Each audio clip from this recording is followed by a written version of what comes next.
Baginda datang bawa satu mesej yang sangat-sangat jelas. Wahai kaumku, jom kita sembah Allah. Tak ada Tuhan lain selain dia. Mesej yang terus terang kan? Tapi untuk kaum yang dah sebati dengan kesombongan, mesej semudah ni pun jadi sangat susah nak diterima. Dan para pemimpin kaum Samud ni, ego mereka tinggi melangit. Bukan setakat menolak, tapi mereka siap cabar Nabi Saleh. Mereka minta sesuatu yang pada akal mereka memang tak mungkin boleh berlaku.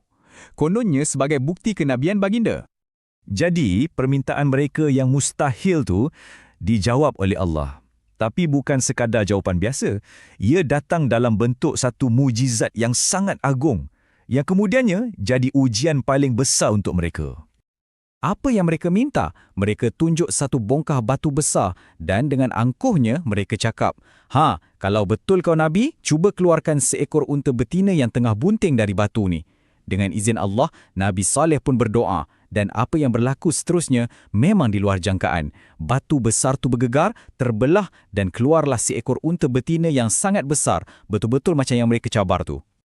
Selepas kemunculan unta ni, Nabi Saleh pun tetapkan satu peraturan yang mudah dan sangat adil untuk semua orang.